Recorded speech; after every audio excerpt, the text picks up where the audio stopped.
नमस्ते समस्त भक्तजनहरूलाई स्वागत गर्दछु।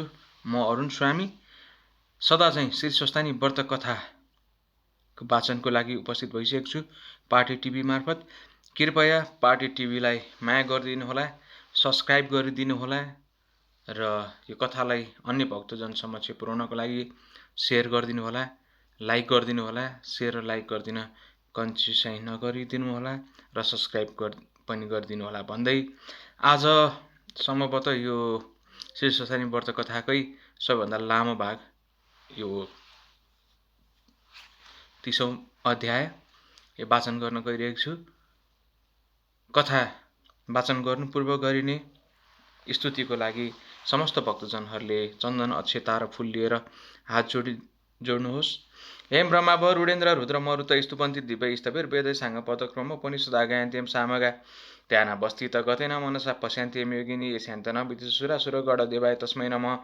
श्रीमचन्दन चर्तित्व जोलपु शुक्लम्बरा मल्लिका माललङ्कृत कुण्डला परवल सन्मुक्तावली शोभिता सर्वज्ञानिदा पुस्तकधारा रुद्राक्षे मालाकारा भाग्यदेवी बदनाम्बुजे वस्तुमित्रलोके माता चिरम मुङ्क करोति वाचालं पङ्गुलङ्घेते गिरम यत कृपा तमहं वन्दे परमानन्द माधवं नमो भगवते तस्मै व्यासामिते जयसि यस्य प्रसाद वश्यामि नारायण कथामिमां नारायणं नमस्कृत नरचैव नरोत्तम देवी सरस्वती व्यास ततो जयमुदिरहेथ।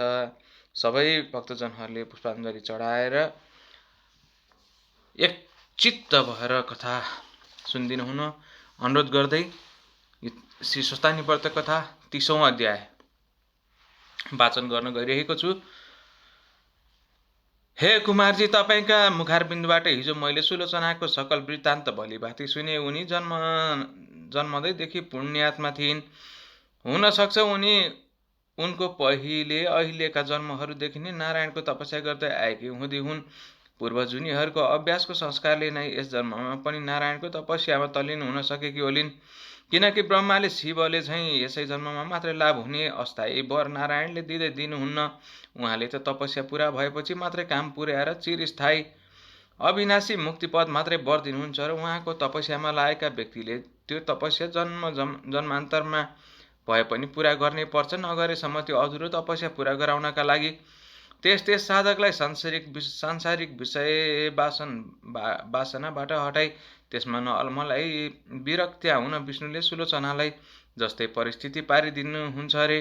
पूर्वजन्मका तपस्या अभ्यासको लहरको त्यो तपस्या नटुङ्गिएसम्म हरेक जन्ममा पछि लागिरहेको हुन्छ भन्ने कुरा शास्त्रहरूले कहेका छन्। सुलोचनाको पनि यस्तै परिस्थिति हुँदो हो र यस जन्ममा पूरा गरिन् होली। यसमा के आश्चर्य छ र भने तर्क वितर्कले हिजो मलाई रातभरि नै पटक्कै निन्द्रा परेन। छटपटी रहे तसर्थ पूर्व जन्महरूको धर्मको संस्कार पनि पटक्कै नरहेका। यस जन्ममा पनि उग्र अति निन्द पापै मात्र गरेका भयङ्कर पापी जन पनि उमेर ढल्केपछि बाँकी जीवनभर ती दुई प्रख्यात त्रिवेणी मध्ये कुनै एकमा रही नियमपूर्वक नित्य त्रिवेणी स्नान, मकर स्नान, स्वस्थानीको व्रत पूजा गर्ने जनहरू ती उसका त्यस्ता उग्र पापहरूबाट छुटेका छन् कि छैनन्? छुटेका छन् भने त्यस्तो घोर पापबाट को छुटेका छन्? अन्तमा ती कस्ता भएका छन्? कहाँ बास पाएका छन्? आज मलाई यही कुरो सुन्नको प्रबल इच्छा जागेको छ। तीमध्ये एउटाको कथा आज सुनाउनुहोस् भनी अगस्त मुनिले बिन्ती गर्दा कुमारजी आज्ञा गर्नुहुन्छ। हे अगस्त मुनि, सुलोचनाको त्यो अद्भुत दिव्य कथा तिमीले हिजो सुनिसक्यौ। अब आज तिमीलाई म कञ्चन मालिनी नामकी एउटी श्रेष्ठ अप्सराको अत्यन्त राम्रो कथा सुनाउँछु। सावधान भएर सुन। यो चलिरहेको पद्मकल्पको 28औं चौघडी भन्दा 2 चौघडी पहिलेको त्रेता युगमा गन्धर्व नगरमा जन्मिएकी अत्यन्तै राम्री कञ्चन मालिनी नामकी अप्सरा सूर्य चन्द्र पृथ्वी यति नै मकर राशिमा रहेकोले कुम्भयोग परेको माघ महिनाको माघे औँसीका दिन प्रयागमा गङ्गा यमुना सरस्वती मिलेको सङ्गमस्थल त्रिवेणीमा सचैले मकर स्नान गरेर त्यसैको चिसै लुगाले आकाशमा उडेर कैलाशमा गइरहेकी थिइन्। अत्यन्त तेजस्वी सुन जस्तो वर्ण टिस्केको नितम्ब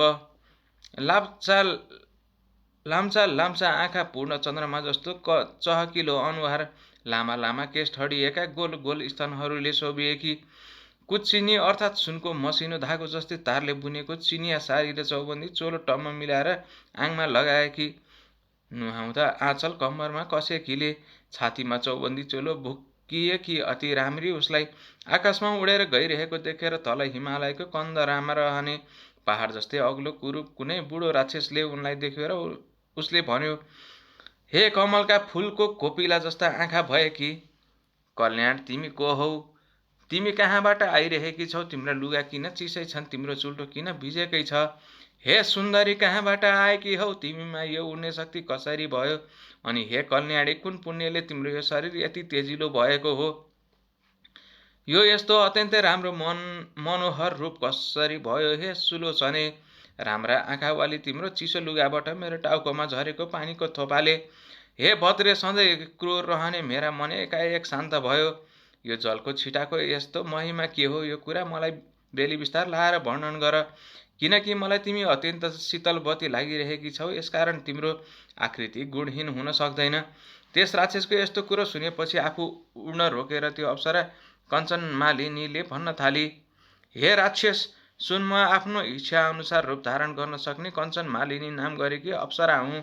अहिले म प्रयागबाट आइरहेको छु। मैले प्रयागमा गङ्गा यमुना सरस्वतीको सङ्गममा नुहाएकी छु। उसले मेरो केश र वस्त्र भिजेकै छ। हे राक्षस, म यतिखेर पर्वतहरूमा अति उत्तम कैलाश पर्वतमा गइरहेकी छु। उहाँ सुर असुर अर्थात् देव दानवले भरि भक्तिपूर्वक पूजा गरिने पार्वती पति महादेव रहनुहुन्छ। हे राक्षस, प्रयागको त्रिवेणीको जलको प्रभावले तेरा दुष्टता हटेको हो। जुन गङ्गा यमुना सरस्वतीको सङ्गम स्थल प्रयागको त्रिवेणीमा धेरै वर्ष मकर स्नान गरेको पुण्यको प्रभावले म यतिखेर सुमेधा नामका गन्धर्वकी अति सुन्दरी छोरी भएकी हुँ। अब म त्यो सबै कुरो तिमीलाई बेली बिस्तार लाएर कहन्छु, तिमी मन लगाएर सुन। यस पद्मकल्पको 26औं चौघडीको त्रेतायुगमा म आज नाभ देश अर्थात् अचेलको भारतवर्षमा रहेको कलिङ्ग देशको कलिङ्ग अधिपति राजाकी परी जस्ती सुन्दरी र घौटी यवनी बाटे जन्मिएको हुनाले रूप र सुन्दरताले शोभिएकी अनि आफ्ना सुन्दरताका मादले घमण्डेकी परम सुन्दरी नामकी वेश्या थिए। त्यस कलिङ्ग नगरमा त्यतिखेर म अरू समस्त सुन्दरीहरूको शिरोमणि यानि अग्रणी थिएँ। हे राक्षस, त्यस जन्ममा मैले आफ्नो तरुणाईमा आफ्ना इच्छा अनुसारका सारा भोग भोग्नसम्म भोगेँ। मैले आफ्नो यौवनको रूपी सम्पत्तिले त्यो सारा नगरलाई मुग्ध पारेकी थिएँ। ममा लट्ठिएका धनाढ्य युवकहरूबाट विचित्रका मनग्ने रत्नहरू, नाना प्रकारका गहनाहरू, प्रशस्त धन अनि रङ्गबिरङका लुगाहरू तथा कपुर र अगरू, मिश्री, चन्दन आदि यी सबै वस्तुहरू मोहिनी रूप भएकी मैले कमाएकी थिएँ अर्थात् जुटाएकी थिएँ। हे राक्षस, त्यतिखेर म आफ्नो घरमा कति सुन र कति रत्न छ त्यसको अन्त जान्दिन थिएँ, किनकि कामले पीडित भएको युवा राजपुत्रहरू र सेठ साहुका पट्टा छोराहरू मेरा चरणको सेवा सधैँ गर्थे। मैले आफ्ना नखराले ती सबैको सर्वस्व धुतेँ। कति काम पीडित युवक त आपसमा हानाहान गरेर मरे पनि। त्यतिखेर त्यो अति राम्रो पुरा नगरमा मेरो त्यस्तै चाला थियो। परन्तु जब मेरो दन्दनाउँदो उमेर ढल्कियो र युवाहरूको ओहिरो ओहिलाउँदै गयो, तब मेरो मन विरक्तिदै सोच गर्न लाग्यो, हरे शिव, मैले जवानीमा न त सत्पात्रमा दान दिएँ, न मैले कुनै यज्ञ यज्ञादिमा हवन गरेँ वा गराएँ, न त मैले कुनै मन्त्रको नै अनुष्ठान गरेँ, न त मैले कुनै व्रत नै नियमपूर्वक गरेँ, न त मैले धर्म अर्थ काम मोक्ष दिने भगवानको आराधना नै गरेँ, न त मैले दुर्गति नाश गर्ने दुर्गा देवीको पूजा नै गरेँ। यो जाबो तुच्छ 2 दिने चटक मटकले नारकीय सुख भोगको उपभोग गर्न प्रबल लालसाले गर्दा न त सारा पाप हर्ने विष्णुको नै स्मरण गरेँ या उनको नाम जपेँ, न त ब्राह्मणहरूलाई असल भोजन र प्रशस्त दक्षिणाले तृप्त सन्तुष्ट नै पारे, न कुनै प्राणीको कल्याण हुने कार्य नै गरे। त्यतिखेर यौवनले धन्किएर मातिएको उमेरमा धर्मको कति पनि वास्तै नराखिकन तीमध्ये एउटा पनि पुण्य काम गर्दै गरिने हे भद्र राक्षस, मैले त्यसरी धेरै पाप गरेर अन्तमा गालाका छाला चाउरिन थालेपछि ती पाप कर्मले मेरो मन भतभती पोल्न थाले। तब म असाध्य पिरिएर अत्यन्त चिन्ताग्रस्त भएर कुनै विद्वान ब्राह्मणको शरणमा गएँ। ती ब्राह्मण देवता गुरुकुलमा बसेर आश्रमको नियम पालेर घन जटासारा स्वरसहित पढ्नुपर्ने। ऋग्वेद, यजुर्वेद, सामवेद, अर्थवेद यी 4 वेदका अनि छन्। वेदाङ्ग शास्त्र अर्थात् पढ्दा अनुशासन सिकाउने शिक्षाशास्त्र, वेदको उच्चारण गर्न सिकाउने कल्पशास्त्र, वेदका शब्द सिद्ध गर्न सिकाउने व्याकरण शास्त्र, ग्रहहरूको गतिविधि सिकाउने ज्योतिषशास्त्र, वेदका शब्दको अर्थ बताउने निरुक्त शास्त्र, वेदको लय सिकाउने छन्दशास्त्र, अनि 6 दर्शन शास्त्र अर्थात् ठिक बेठिक निर्णय गर्न सिकाउने न्याय दर्शन, आत्मबारे बोध गराउने वेदान्त दर्शन, प्रकृति पुरुषबारे विवेचना गर्ने सांख्य दर्शन, कार्यलाई देखेर कारण पत्ता लगाउन सिकाउने वैशेषिक दर्शन, वेद विहित कर्म नै धर्म हो भनी सिद्ध गर्ने पूर्वमीमांसा दर्शन, ब्रह्म नै ईश्वर हो भनी प्रतिपादन गर्ने उत्तरमीमांसा दर्शन। यी 6 दर्शन र चित्तवृत्तिलाई रोकेर चित्तलाई एउटै वस्तुमा अड्याइराख्न सिकाउने एक दर्शनका 8 अङ्ग अनि इन्द्रियका पछि मन नदौडाउनु नै यम, पवित्रपूर्वक दैनिक सदाचारमा रहनु नै नियम, पद्मासन आदिमा बस्नु सिक्नु नै आसन, श्वास प्रश्वास क्रिया गर्नु सिक्नु नै प्राणायाम, इन्द्रियका बेग्लै रोक्नु नै प्रत्याहार, सूर्यको तेजमा मात्रै मनको एकाग्रता हुनु नै ध्यान, सुनेको कुरो यथार्थ बुझ्नु नै धारणा, प्राणीलाई ब्रह्माण्डमा पुर्याई उहीँ राखी भएको अविचल स्थिति नै समाधि। यी विद्याका ज्ञाता अर्थात् जान्ने तथा गाउँ बस्तीका विद्यालय, महाविद्यालय, विश्वविद्यालयहरूमा पढाइने व्यवहारिक 4औं विद्या र 64 कला विद्यामा पारङ्गत, अनि लघु सिद्धान्त कौमुदीको साह्रै उपयोगी गुरोत्था नामको छर्लङ्गे अर्थ लेखिदिएर संस्कृत पढ्न प्रारम्भ गरेका छात्रहरू र त्यो पढाउने गुरुहरूका श्रद्धापात्र भएका त्यस्तै अष्टसिद्धिका ज्ञाता अर्थात् हात्तीलाई भुसुनो बनाउने अँडीमा सिद्धि, भुसुनोलाई हात्ती बनाउने महिमा सिद्धि, मुसोलाई हात्ती जस्तै गरौँ बनाउने गरिमा सिद्धि, हात्तीलाई मुसो जस्तै हलुङ्गो बनाउने लगीमा सिद्धि, नपाइने वस्तु पाउन सक्ने प्राप्ति सिद्धि, थोरैलाई धेरै बनाउने क्राइम सिद्धि, स्वयं शासक बन्न सक्ने इसिता सिद्धि र कसैलाई पनि वशमा गराउन सक्ने वसिता सिद्धिका साधनाद्वारा साधेका सिद्धि, अनि मन्त्रले फुकेका पानी आँखामा छ्यापिदिएर रत्नाकार कहिले समुद्रभित्र रहेको महापद्म, पद्मशङ्ख, मकर, कच्छप, मुकुन्द, कुन्द, नील, खर्ब नामका नवविधि अर्थात् सम्पत्तिका भण्डार देखाइदिने तथा अति शान्त स्वभावका अत्यन्तै शान्तिप्रिय एवं चित्तको स्थिरतामा सामेन्द्रियहरूको निरोधम, सत्यता, तप, शुद्धका शौच, क्षमापन, शान्ति, मोहरितमा आर्जव, बोधता ज्ञान, विशेष बुद्धि विज्ञान, ईश्वरमा अटल विश्वासता, आस्तिक्य, कृपापन, दया, सहृदयतापन, दक्षिणे यी गुण भएका तथा अति सन्तोषी, अरूको उन्नति देखेर रमाउने, कसैलाई पनि उसको कल्याण हुने कुरो मात्र कहने, मान अपमानमा समान रहने, मानिसले आकाशमा उड्न सिक्यो, पानीमा डुब्न सिक्यो, भुइँमा गुड्न सिक्यो, तर मानिसको परस्परमा कस्तो सद्व्यवहार गर्नुपर्छ भन्ने कुरो सिक्न सकेन भनी पिरिरहने, किन्तु भूमिबाट जलबाट पैदा गरिएको हुनाले भूमिपुत्र भौमासुर, कहिले जसलाई भस्मासुर पनि भन्दछन्, त्यस्तो जसले आफ्नै आमा पृथ्वीलाई खोक्र्याएर उसको सन्तुलन बिगारी परिणाममा विध्वंसरूपी प्रलय गराउँछ, जसको चहल पहलले केही दिनको क्षणिक सुख दिलाए पनि समस्त जनताको शान्ति, हित र आनन्द गर्दछ, त्यस्तो दानवी भौतिक विद्यालाई पटक्कै मन नपराउने तथा 6 वेदाङ्ग अर्थात् शिक्षा, कल्प, व्याकरण, निरुक्त, ज्योतिष, छन्द अनि 6 दर्शन अर्थात् न्याय, वेदान्त, सख्य, वैशेषिक, पूर्वी मीमांसा, उत्तर मीमांसा, अनि 4 वेद अर्थात् ऋग्वेद, अजुर्वेद, सामवेद, अथर्ववेद एवं योग र योगका 8 अङ्ग अर्थात् यम, नियम, आसन, प्राणायाम, प्रत्याहार, ध्यान, धारणा, समाधिका शिक्षक तथा ब्राह्मण वर्गले सिद्ध पारेको वेदका मन्त्रका प्रभावले मात्रै चुमुर्क्याउन सकिने, अरू कुनै शक्तिले पनि नजितिने, अझै दानवहरू र जल वा थलले सूर्यबाटै सङ्ग्रह गरेर आफूभित्र धारण गरेको बडबग्नी नामको बिजुलीलाई प्रयोगमा ल्याई कतिपय काममा जोताई पैसा कमाउने तथा विध्वंसकारी बाटोमा लम्कने दानवी शक्तिकारकहरूलाई र तिनका उत्पादित शक्तिलाई निरन्तर ध्रुव ताराको दृष्टि परिरहने हुनाले आर्यावर्त कहिले आफ्नो पुण्य भूमि हिमालय र विन्ध्याचलको बीचको भूमिमा र त्यस भूमिमाथिको पुरै आकाशमा ढिम्कनै नदिने तथा आफ्ना पुर्खाले आफ्ना उत्तराधिकारी सन्तान ब्राह्मण वर्गलाई मात्र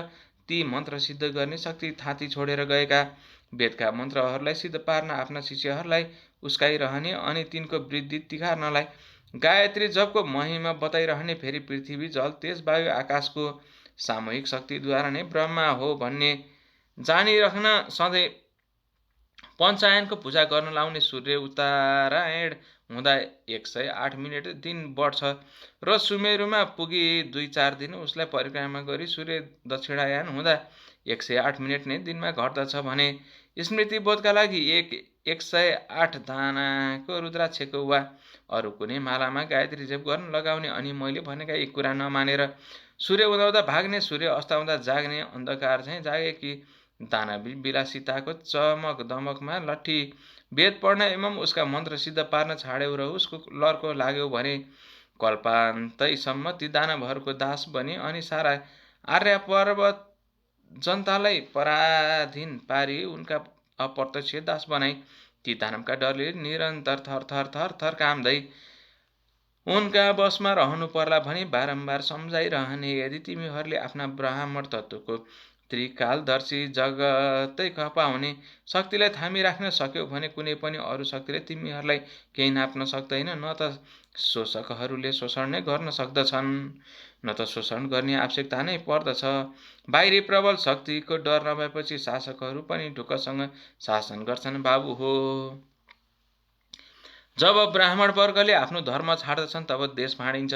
जबसम्म ब्राह्मण वर्गले आफ्नो धर्म थामिराख्छन् तबसम्म देशमा सुख शान्ति बनिरहन्छ भनी आफ्ना शिष्यहरूलाई सम्झाइ बुझाइरहने ती राजनीतिका खग्गु, धर्मशास्त्रका खप्पिस अनि तन्त्र मन्त्र जन्त्र टुना टोटका जादु चटक झारफुक धामी झाँक्री ओखती मुलो गर्नमा निपुण अर्थात् गणेशजीको मन्त्र विधिपूर्वक जप गरी सिद्ध पारी सिद्धि प्राप्त गरेकाले सदा कल्याणकारी सकल भारतीय अध्यात्म विद्यामा धुरन्धर, किन्तु प्रारम्भमा सुखकारी भए पनि परिणाममा जगत विध्वंसकारी विकर्षित भौतिक विज्ञानका कट्टर विरोधी तथा सधैँ जलथल नभमै शान्ति नै शान्ति चाहिने एकदेव उपाध्याय नाम गरेका ती नैष्ठिक ब्राह्मण त्यसै राज्यका राज्य अर्थात् मेरै बुबाका राजगुरु थिए।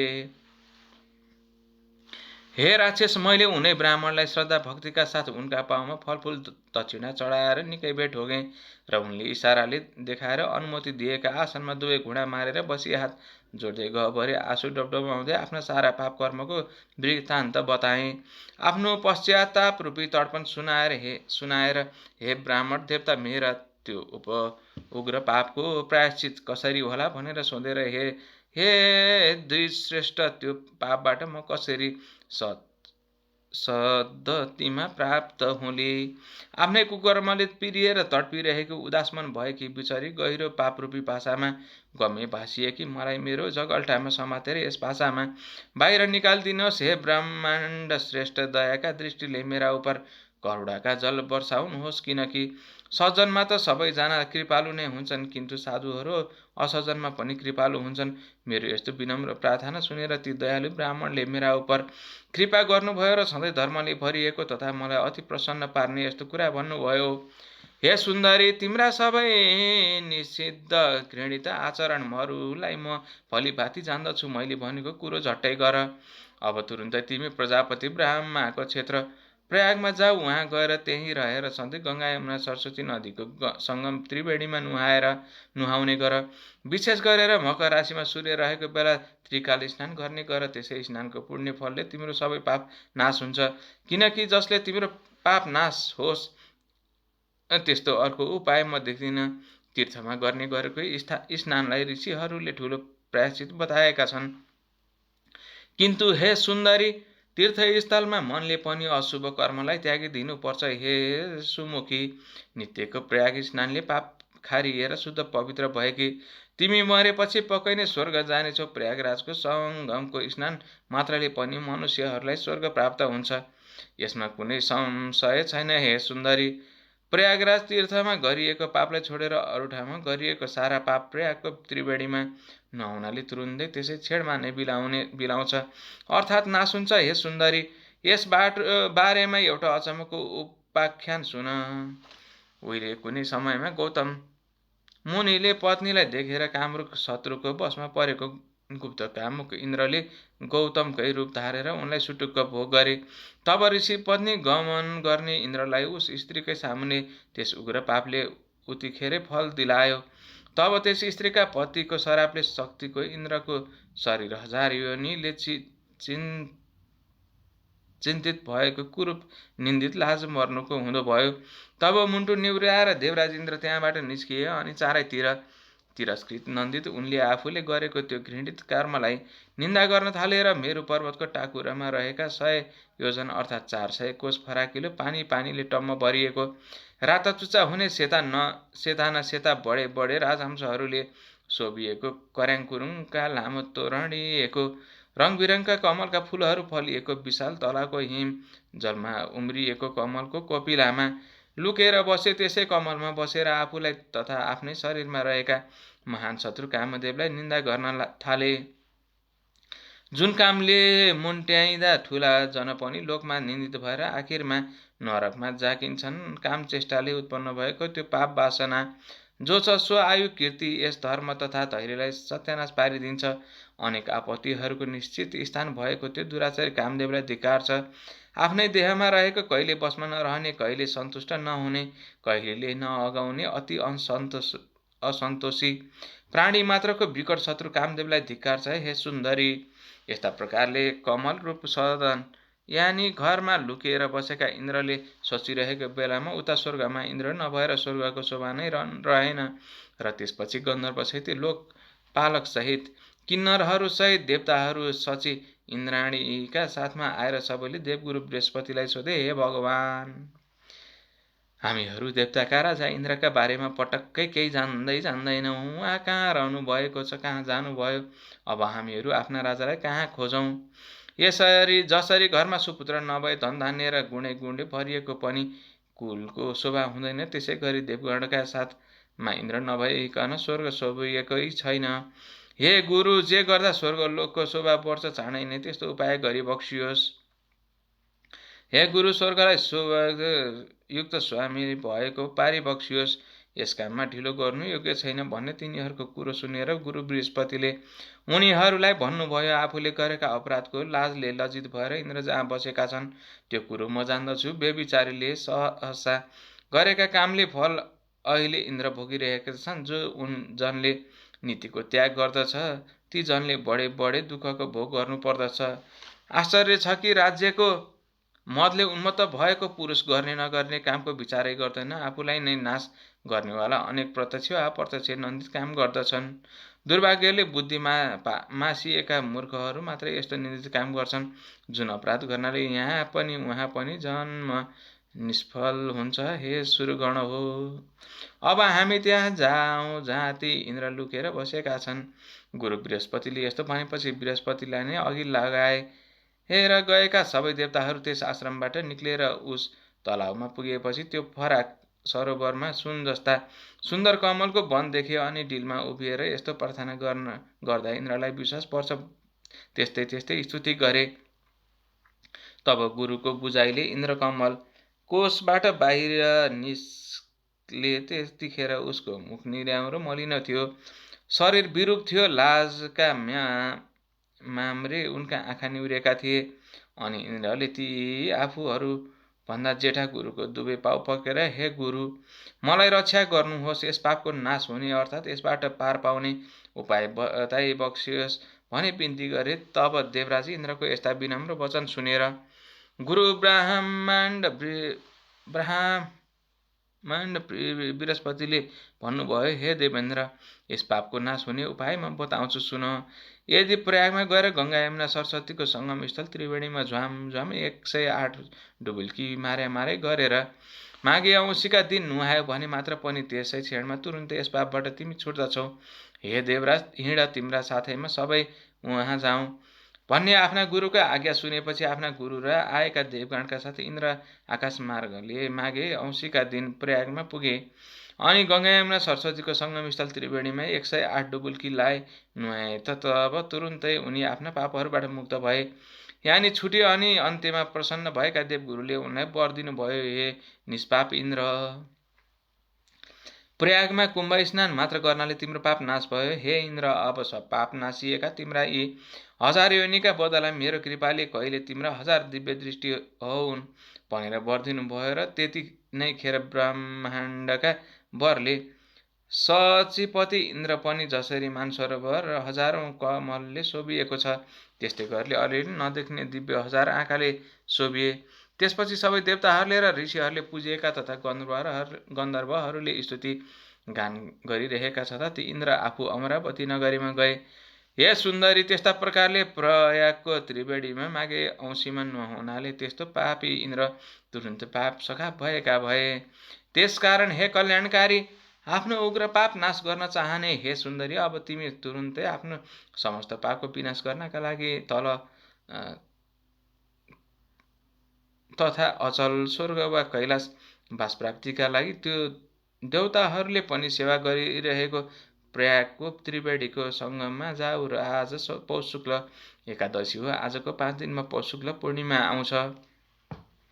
त्यस दिनदेखि नै प्रातः क्रिया सकी हात गोडाका नङ काटी त्रिवेणीमा नुहाई धुवाई शुद्ध पवित्र भई हविष्य वस्तु मात्र दिनहुँ एक छाक खाई त्यहाँका तीर्थ पुरोहितलाई सोधी उनले भने वा अराए बमोजिम गरी नियमपूर्वक त्रिवेणीमा त्रिकाल स्नान गरी सौभाग्य दिने, सौभाग्य बढाउने, पाप सखाप गराउने, स्वर्गवास दिलाउने स्वस्थानी देवीको व्रत बसी माघ शुक्ल पूर्णिमाका दिन देवीको उद्यापन पूजा सक्ने गरी उसै बीचमा नै मकर राशिमा सूर्य सकेर दिन परे माघे सङ्क्रान्तिदेखि फागुन सङ्क्रान्ति नलागेसम्मका दिनहरूमा त्रिवेणीमा माघ स्नान अर्थात् मकर स्नान श्रद्धा भक्तिपूर्वक ओम नमो भगवते वासुदेवाय यो मन्त्र जप्दै गर्ने गर त स्वस्थानी देवीको कृपाले र प्रयागको त्रिवेणीमा माघभरि मकर स्नान गरेको पुण्यले तिम्रो सारा पाप नाश हुनेछ र निष्पाप भएकै तिमीले अन्तमा सदाका लागि कैलाशवास वा स्वर्गवास पाउनेछौ भन्ने यस्तो त्यो इन्द्रको वृत्तान्त सहितको मङ्गलकारी वचन ती ब्राह्मणको मुखबाट सुनेर मैले उति नै खेरि हतारिदिएँ। उनका घोडामा ढोगेर आफ्ना सबै बन्धुजनलाई दास दासीलाई अनि ऐश्वर्यशाली आफ्नो घरलाई त्यति मात्र होइन हे राक्षस, सकल भौतिक भोका विषयलाई प्रत्यक्ष विषको घाँस जस्तै ठानी चटक्क त्यागेर अनि आफ्नो शरीरलाई पनि क्षणभङ्गुर अर्थात् केही दिनपछि नै अवश्य नाश हुने ठान्दी छँदी ब्राह्मणको घरबाट फुत्त निस्किएर नगर रूपी समुद्रमा जाकिने भयङ्कर अन्तस्करणको आगोले हृदयमा पतपति पोलिएकी मैले हे राक्षस। तब त्यहीँबाट सरासर प्रयागमा गएर ब्राह्मणले बताए जस्तै गरी श्री स्वस्थानी देवीको व्रत पूजा र माघभरि नै त्रिकाल अर्थात् बिहान मध्याह्न साँझ नियमपूर्वक गङ्गा यमुना सरस्वती सङ्गम स्थल त्रिवेणीको जलमा श्रद्धाका साथ एकै पटकै पछि ओम नमो भगवते वासुदेवाय जस्तै 108 डुबुल्की मारेर मकर स्नान गर्ने गरे। अब हे बुढा राक्षस, त्यस त्रिवेणीमा गरेको मकर स्नानको महिमा सुन। 30 दिन त्यहाँ लगालग मकर स्नान गरेपछि मेरो समस्त पाप नाश भयो। बाँकी 27 दिनको माघ स्नानले मलाई जो पुण्य प्राप्त भयो त्यस पुण्यले मलाई देव योनिमा जन्मायो। यतिखेर म देवी पार्वतीकी अति प्यारी सङ्गिनी भएर कैलाशमा रमाउँदै बसेकी छु। त्यसै प्रयागको मकर स्नानको प्रभावले नै मलाई यस्तो यो पूर्वजन्मको जाति स्मरण ज्ञान इच्छा अनुसारको रूप बदल्न सक्ने शक्ति, यो खेचरी यहाँ आकाशमा उडेर उही अड्ने गति राजगुरुमा भएको विविध विद्याको ज्ञान र यो कैलाशको वास प्राप्त भएको हो। त्यसैले प्रयागको मकर स्नानको महिमा सम्झेर प्रत्येक घरमा प्रयागमा मकर स्नान गर्न म प्रयाग जाने गरेको छु। अब कैलाश पुगेर पार्वतीका साथ श्री स्वस्थानी देवीको पूजा गर्छु। हे राक्षस, मैले मात्रै होइन जसले पनि मैले जस्तै गरी त्रिवेणीकै तटमा बसेर स्वस्थानी देवीको व्रत पूजा र मकर स्नान गर्दछ ती सबैले पनि स्वर्ग लोक वा कैलाश लोकको वास पाउँछन्। यति आफ्नो पूर्व चरित्रको वृत्तान्त बखानेर फेरि कञ्चन मालिनीले हे राक्षस, आश्चर्यचकित भएका तिमीले मलाई जो सोध्यौ त्यो मैले तिम्रो प्रसन्नताका लागि आफ्ना घटेका सबै घटना सुनाए। अब तिमी पनि मेरा प्रसन्नताका लागि आफ्नो पूर्व चरित्र बताऊ। कुन कर्मले तिमी कति विरूप र अत्यन्त डरलाग्दा भएर जन्मिएका हौ। दारी जुङ्गा बढाएका बडा दारा भएका मान्छेको मासु खाने भएर किन यो पहाडको गुफामा रहन्छौ भनेर सोधिन् त तब त्यो राक्षस भन्न थाल्यो, सज्जन जन प्रिय वस्तु दिन्छन् र गुका किरा लिन्छन्। प्रेमपूर्वक बोल्छन् र सोध्छन्, हे भद्रे, हे कल्याणी, पराईको कल्याण गर्नेवाली ती सबै कुरा तिमीमा रहेका छन्। हे बामलोचने सुन्दरी, तिमीले मलाई निश्चय नै कृपा गर्यौ, यो कुरो म मान्दछु। हे भद्रे, हे कारिणी, मेरो यो क्रूर कर्मको निवारण तिमीबाट नै चाँडै हुन्छ। यसकारण मैले जो स्वयं पाप गरेको छु, अब त्यो सब तिमीलाई म सुनाउँदछु। सज्जनलाई दुःख निवेदन गरेपछि त सबै सुखी हुन्छन्। हे पातलो कमरवाली सुन्दरी, अब मेरो वृत्तान्त सुन। पहिलेको जन्ममा काशीमा वेदका धेरै ऋचाहरू जान्ने, वेद विद्यामा पारङ्गत श्रेष्ठ ब्राह्मण थिए। ठुलो निर्मल कुलमा मेरो जन्म भएको थियो। हे सुन्दरी, त्यतिखेर मैले दुराचारी राजाहरूले, शूद्रहरूले अनि वैश्यहरूले गरेका डरलाग्दा निन्दित दानका वस्तुहरू पनि काशीमा बसेर दान लिए। प्राय गरेर धेरैपल्ट धेरै नै निषेध गरिएका घृणित दान पनि लिए। अनि चाण्डालहरूले गरेको कुत्सित दान पनि मैले लिन पनि पछि सरिन। यहाँसम्म कि किसानहरूले बजारमा किन्नै पर्ने तर पसलेले एक समयमा किनेको वस्तुलाई करको भारी बोकाएर 3 समयमा किसानलाई बेच्ने, अनि किसानले उब्जाएको खाद्यान्न वा खाद्य वस्तु किन्दा चाहिँ सुक्ती घट्ती। ठुलालाई कोठी कुसित नगर प्रवेश कर कटाई 100 को उसको मालालाई 60 मा किनिले। समस्त किसानलाई किङ्र्याई उत्तम खेती मध्ये व्यापार। अधम चाकरी भन्ने बृहस्पतिको नीतिले पर्लक्क पल्टाई। उत्तम चाकरी, मध्यम व्यापार, अधम खेती बनाउने शुक्राचार्यको नीतिलाई अँगालेर किसानहरूलाई हलनटट्टु बनाउने अनि साधु सज्जनहरूलाई सताउने। तत्कालीन हुल्लडबाज हुल्याहरूको पार्टीवादी सरकारको पार्टी शासकले धाक देखाउन गरेको त्यो किसान शोषिएको, पापले मुछिएको द्रव्यदान लिन पनि पछि परिन र दान लिएर पनि फर्किन छोडिन। तथा अरू पनि म लोभीले त्यहाँ कति अनेक पाप गरेँ, जहाँ मैले जो नगरेको पाप कर्म छ त्यो छैन होला। हे सुन्दरी, मैले त्यस पुण्य क्षेत्रमा गरेका अरू पाप कर्म पनि सुन। त्यस अभिमुक्त वाराणसी अर्थात् वरुणा र असी नदीको बीचको क्षेत्रमा गरिएको एक रत्ती पनि जो पाप छ, त्यो पाप त मेरु पर्वत समान ठुलो हुन्छ। मैले उस जन्ममा कति पनि धर्मको सञ्चय गरिन। हे सुन्दरी, तब त्यसरी त्यहाँ धेरै समय बितेपछि म उही नै मरे। अभिमुक्त वाराणसीको प्रभावले म नरकमा गइन।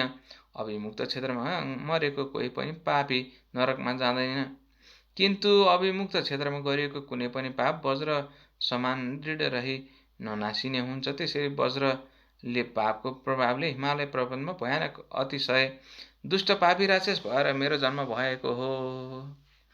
यो भन्दा पहिले 2 पल्ट गिद्ध, 3 पल्ट बाघ, 2 पल्ट सर्प, 1 पल्ट लाटोकोसेरो भएर जन्मिएको थिएँ।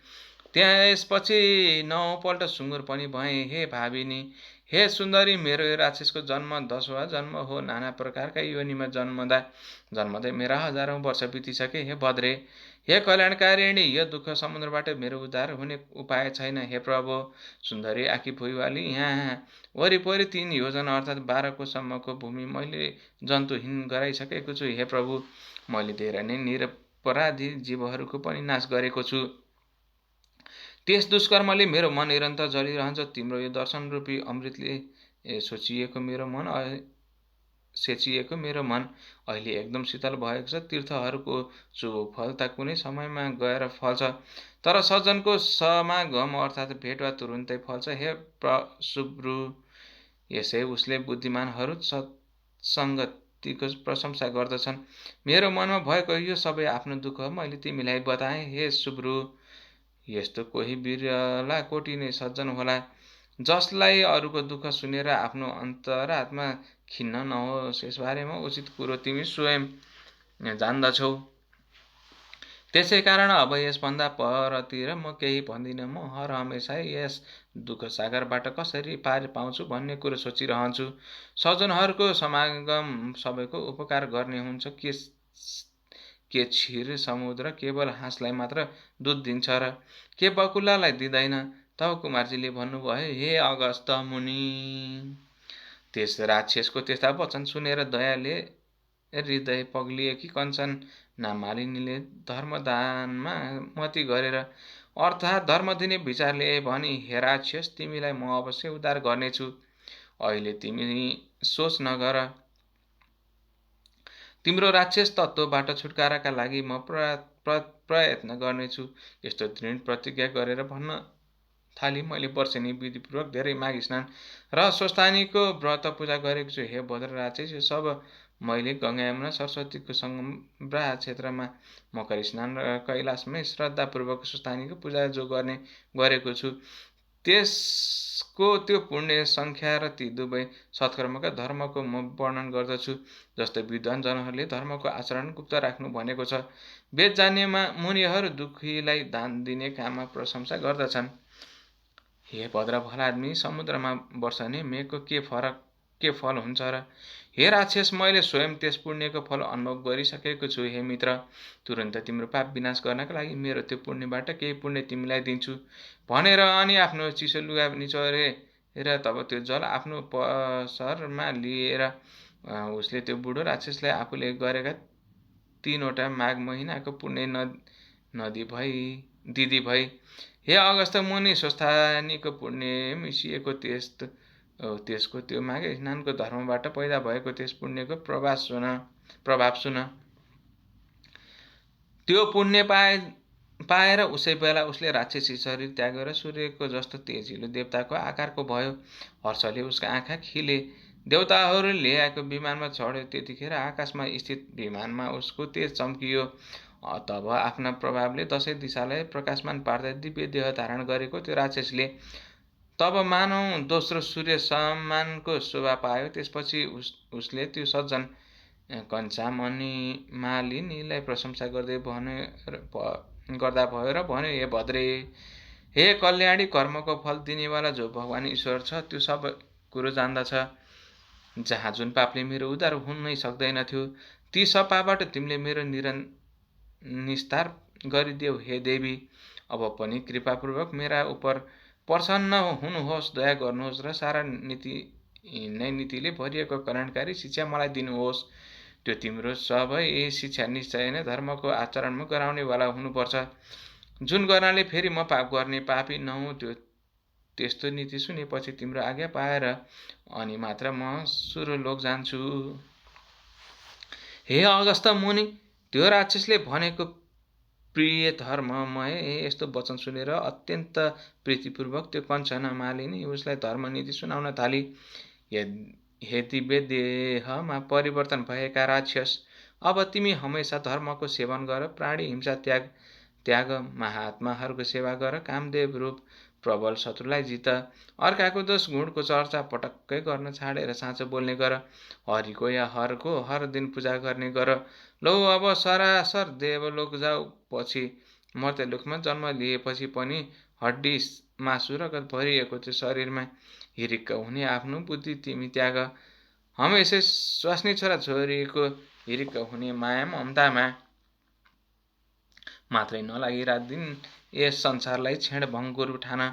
इच्छा शक्ति प्राप्त गराउन सक्ने योगमा श्रद्धा बढाएर त्यसैमा मात्रै तनमन लगाएर वैराग्य अर्थात् निष्प्रिय भावमा रमाउने हौ। मैले यो धर्मको मार्ग तिम्रो प्रीतिले भनेको हुँ। सबै कुरो मनमा राख र शील स्वभावका हौ। राक्षसीहरूलाई त्यागेर देवताको रूप धारण गरी चम्किलो भई विमानमा बसेका तिमी अब झट्टै सुखपूर्वक सरासर स्वर्गमा जाऊ। यति धर्मनीति सुनिसकेर तब सन्तुष्ट देखिएको त्यो राक्षस बोल्यो, नित्य तिमी प्रसन्नतापूर्वक रहे, तिम्रो सधैँ कल्याण होस्। हे वर्णिनी सुन्दरी, चन्द्र सूर्य रहेसम्म तिमी कैलाशमा नै महादेव शिवका नजिक रहिरहनु अनि पार्वतीका साथ तिम्रो सदा अटुट प्रेम रहोस्। हे माता, तपाईँ सदा धर्ममा श्रद्धावाली, तपस्यामा निष्ठावाली हुनुहोस्। शरीरमा लोभ र ममत्व तिम्रो नरहोस्। दुखीहरूको दुःखलाई सधैँ हेर्ने विचार्ने गरी बक्सियोस्। यति भनेर अनि ती सज्जन काञ्चन मालिनीलाई ढोगेर। त्यतिखेर देउता जस्तै भएको त्यो राक्षस धेरै गन्धर्वहरूले स्तुति गरिँदै सरासर स्वर्ग जाँदा भयो। तब त्यतिखेर त्यहाँ अछोदमा स्वस्थानीको नित्य पूजा गर्न आएका देवकन्याहरूले त्यो तमासा देखेर हर्षले गदगद भएका छँदा त्यहाँ आएर त्यस कञ्चन मालिनीको शिरमा फुलको वृष्टि वर्षाए। त्यसपछि उनलाई अँगालो हालेर ती कन्याहरूले, हे भद्रे, तिमीले त्यस राक्षसलाई विचित्र तरिकाले पापबाट छुटायो भन्ने प्रिय वचन भन्दा भए त्यस दृष्टका भएले कोही पनि यस जङ्गलमा पस्न सक्दैनथ्यो। अब हामी निर्भय भएर यस जङ्गलमा सुखपूर्वक डुलफिर गर्छौँ भन्दै ती देवकन्याहरू आफ्नो नित्य पूजा सिद्ध्याउन अछोदतिर लागे। हे अगस्त्य मुनि, तिमीहरूको त्यस्तो कुरा सुनेर काञ्चन मालिनीले अत्यन्त खुसी भई। तब त्यो सती काञ्चन मालिनी उसै दानले कृतार्थ हुँदै भई र स्वस्थानीको नित्य पूजा गर्नका लागि कैलाशतिर उड्दा हुँदै गन्धर्व कन्या त्यो श्रेष्ठ कञ्चमालिनी परी त्यस्ता राक्षसलाई उसको त्यो राक्षस योनिबाट छुटाएर तुरुन्तै आकाश मार्गले उडाएर कैलाश जाँदा आफूले गरेको परलोकले गर्दा अत्यन्त प्रसन्न भए। परोपकारले गर्दा अत्यन्त प्रसन्न भए। हे अगस्त्य मुनि, जो मनुष्य त्यो गन्धर्व कन्या कञ्चना मालिनी र त्यो बुढो राक्षसले कहेको यो श्रेष्ठ संवाद भक्तिपूर्वक सुन्दछ, त्यो मनुष्य सधैँ कहिल्यै पनि अधर्म गर्नतिर मन दौडाउने आफ्ना इन्द्रियहरू रूप दुष्ट राक्षसहरूद्वारा बाधित अर्थात् पीडित हुँदैन र त्यसको बुद्धिसँगै धर्ममा लागिरहन्छ। यसै उसले उसका परिवारलाई पनि प्रत्येक वर्ष श्री स्वस्थानीको पूजा गर्न र त्रिवेणीको मकर स्नान गर्न मन रमाइरहन्छ। इति श्री स्कन्दपुराणे केदारखण्डे माघमात्म्ये कुमारार्थे संवादे श्री स्वस्थानी परमेश्वराय व्रत कथायां काञ्चन मालिनी कैलाश गमन नाम 13औं अध्याय। यो 30औं अध्यायको कथा वाचनपछि, श्री स्वस्थानी व्रत कथा वाचनपछि अब सदा चाहिँ नित्य पूजाको लागि समस्त भक्तजनहरूले हातमा चन्दन अक्षता र फूल लिएर हात जोड्नुहोस्। उपनयतु मङ्गलव सगन जगन मङ्गलालय श्रीमान दिनकर कराण निबोधित नल दल निवेक्षण कृष्ण काली पर्सन्तु पर्सन पृथ्वी सस्यशालिनी देशो शोभर हित ब्रह्माण्ड सन्तु निर्भय अपुत्रण पुत्रेण सन्तु पुत्रेण सन्तु पौत्रेण अपुत्रा पुत्रेण सन्तु पुत्रेण सन्तु पौत्रेण सदना निर्धना सदना सन्तु जीवन्तु सर्दा शतम्। तत्रैव गङ्गायमुना च तत्र गोदावरी सिन्धु सरस्वती च तीर्थानि सर्वाणि वसन्ति तत्र यथा च्युद्वार कथा प्रसङ्ग या कुन्यन्तु तुषारहार धवला या शुभ्रवस्त्रावृता या बिडाबर वर्णितकराया श्वेत पद्मासना या ब्रह्मच्युत शङ्कर प्रवृत्ति वीरवेद सदा वन्दिता समाङ पाति सरस्वती भगवती निश्चय जाँडे पाया कायने वाचा मनसेन्द्रिय वा बुद्ध्यात्मना वा प्रकृति स्वभावत करोमि यदेत सङ्कलं परस्मै नारायण इति सम्परे तत श्री स्वस्थानी देव्या पूर्णमस्तु। यति भनिसकेर सबै श्रोता भक्तजनहरूले आफ्नो हातमा भएको पुष्पाञ्जली श्री स्वस्थानी व्रत कथाको पुस्तकमा चढे दण्डवत गर्नु र आफ्नो इच्छित वर माग्नु। श्री स्वस्थानी माताको जय।